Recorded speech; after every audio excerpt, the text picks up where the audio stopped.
Hello and welcome everyone to Lotus Chat Worldwide, coming home to yourself. And today we have Zian with us.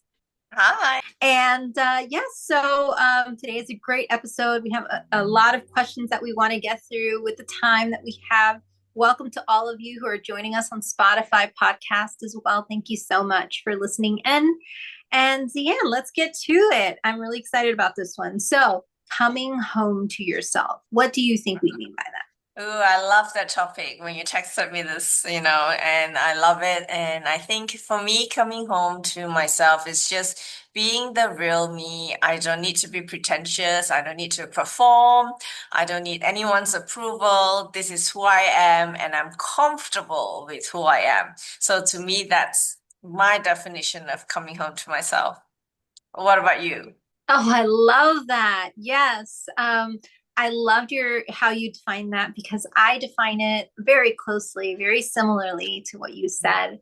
I feel coming home to yourself means that you're coming home to who you truly feel you are, to the very core, the very essence of what makes you you, all, the ins and outs of you. That Mhm. is what I feel it means to come back home to yourself when you can fully embrace yourself.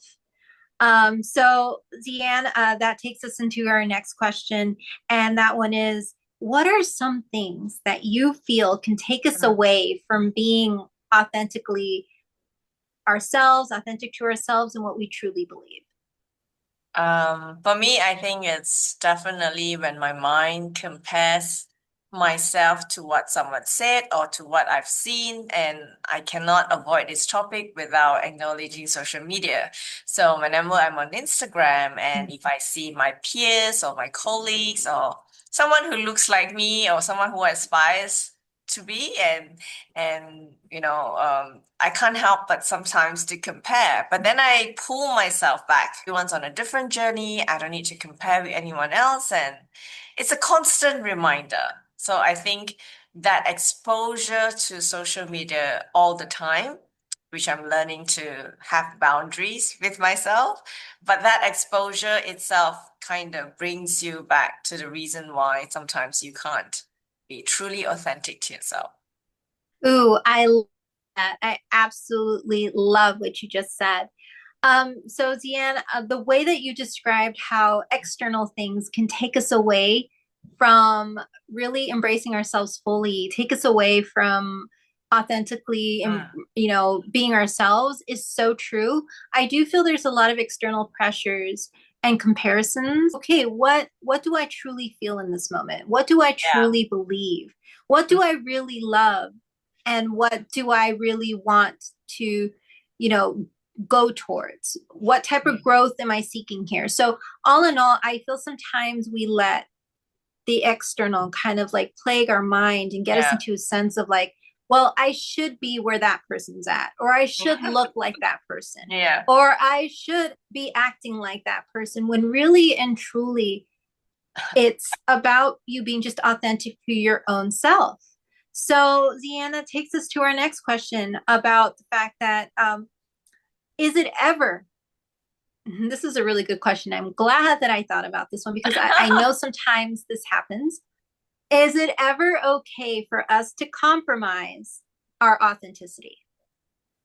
For me, it's absolutely, of course, because sometimes even when you're doing it, you don't even realize you're doing it. You don't even realize that, oh my God, am I compromising my authenticity until all of that has passed? And because you mentioned just now, there are the external factors. And imagine all that, and then you throw in the internal factors. For me, probably more often than I like to, I tend to want to please people, pleasing my boss, pleasing my parents, pleasing my friends. But I don't even notice that I'm in that mode, I'm in that zone. So I tend to agree to something that I don't truly believe in yet, or maybe I don't not truly align or not where I would like to put my time priorities are. So those micro moments happen throughout the day, and definitely that's when you are not authentic to yourself. Oof. Agreeing to something that you might not even want to go, agreeing to a social outing that you are probably, not wanting to be a part of. Yeah. So tell me about Yeah. yours. Oh my God, Zian, it is so uncanny what you just said. I was about to talk about the whole people pleasing part Yeah. of it all and how easy it can be to get into a mode where you're basically operating based on others' external desires or what they want you to believe or do. Mm, Because sometimes it's like you get caught up, right? You get caught up in the moment, or you get caught up in an experience, or there are certain responsibilities and certain things that you know you need to get done because somebody said XYZ needs to get done, right?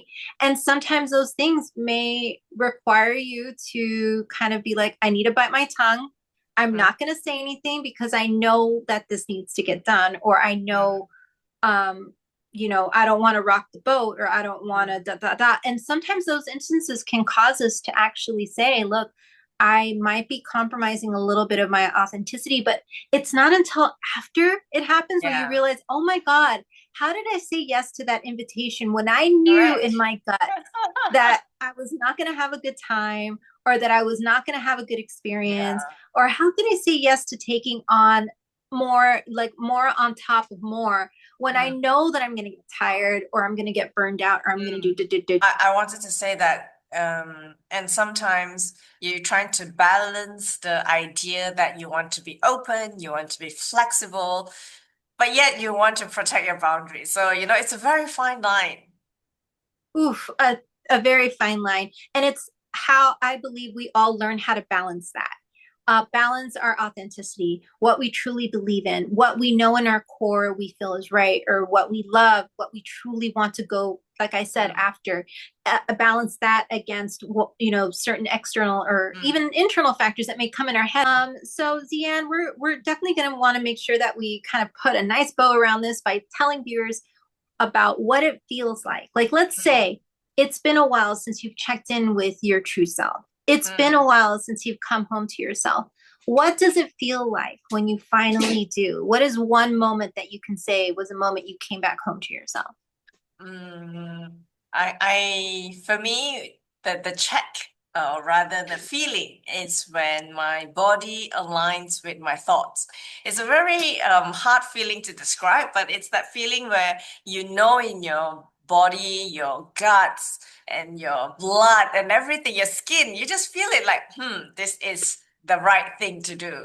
And that moment for me came when probably most of the people around me thinks or disagrees or have a different point of view when I decided to embark on my academic journey. It's not something that probably people usually do when they are already so busy at work. And yeah, it makes sense that I probably should not do it, but it's just the body feels right. It's a challenging journey, but the body feels right. And then it took me a while to kind of come into that conclusion that I should give it a try. I should give it a go, and then we'll see how it goes. And it's been like Mhm. 4 to 5 years now, and now doing and studying is like a lifestyle to me. It's not even an action. It's part of my day-to-day journey. That famous line just came to my head about you, which is, what if you love what you do, you'd never work a day in your life. I feel like you really truly do love what you're doing. And I feel like that just is an example of what it feels like to come home. I think when you finally realize that you've come home to yourself, everything just, the way I see it, it's an alignment. It's an alignment of mind, heart, body, and soul.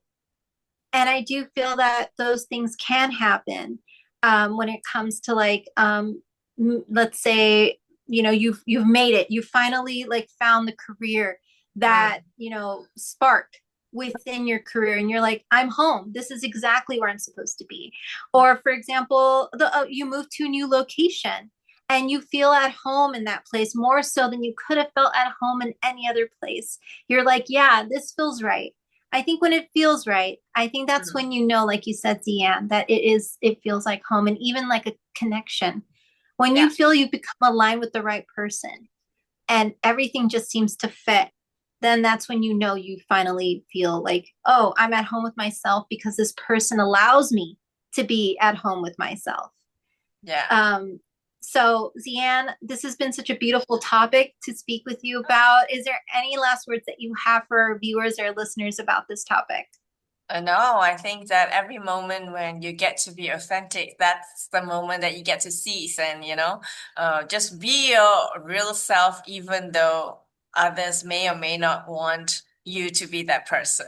Yeah. So if you like what we are hearing, just click on follow, like our Spotify and YouTube channel. We love to hear from you. So email us at lotuschatworldwide@gmail.com, and we look forward to our next episode. Bye. Bye, guys.